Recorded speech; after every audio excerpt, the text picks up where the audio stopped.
Chapter 14. Make it mean something.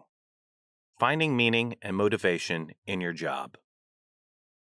Kirsten has often suggested, let's get something on the books so we have something to look forward to. So that's what we do.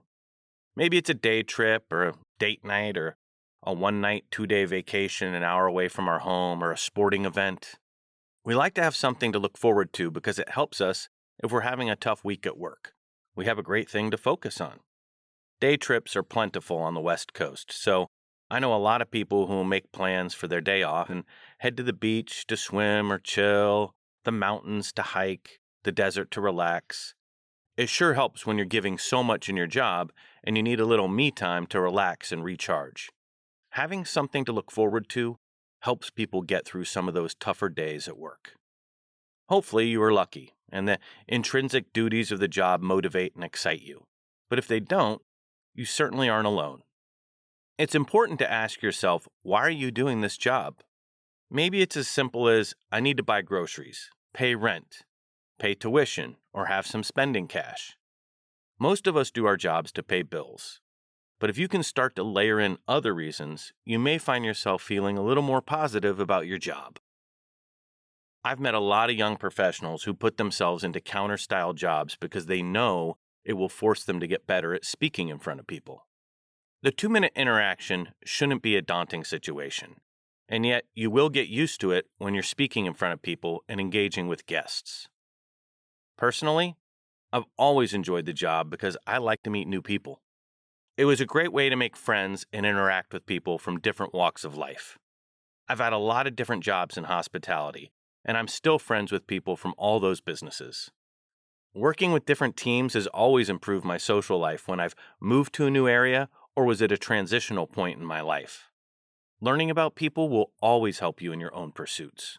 One of the things I love most about hospitality is that it has a revolving set of guests involved, different challenges, and an unlimited opportunity to learn more about engaging with people. Reading people nonverbally, getting better at anticipating needs, multitasking skills, conflict resolution, people skills. I know this doesn't have to be a clock-in, clock-out job, and that I can get more from it if I want.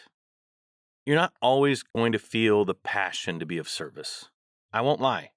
When you're a front-facing employee, talking to guests all day long, it's going to get tiring. You may feel grumpy walking into the 5th straight day of work. You might be overwhelmed with things in your life and think, I just don't want to be here today. The quickest way out of this rut is to make your job about someone else. Remind yourself you're here to be of service to others.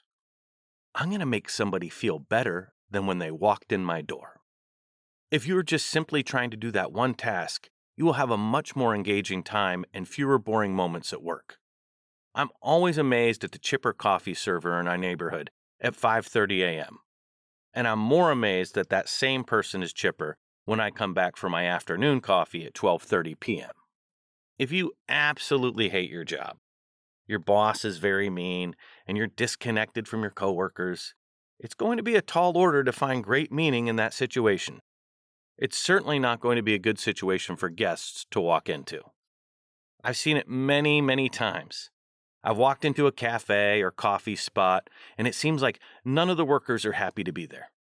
You walk into a restaurant or a bar, and your server or bartender looks at you like you ruined their day because you sat in their section. That's a person that doesn't like their job. Take some time and try to re-engage with what you can give and what you can receive from this specific job. Try to dial into giving it some sort of meaning other than the paycheck. Yes, we all would probably rather be at the beach or a backyard barbecue than work. But giving yourself some reason to get extra pleasure from your job is a great way to have a more fulfilling work experience. Make a list. Keep it in your pocket. If you're feeling a little crispy, a little disconnected, remind yourself of some other reasons that can inspire you at work. Find a video game you really want to buy, a concert you want to attend, a people skill you want to improve on, something that will re-engage you in your job and excite you about coming to work. Make it mean something to you.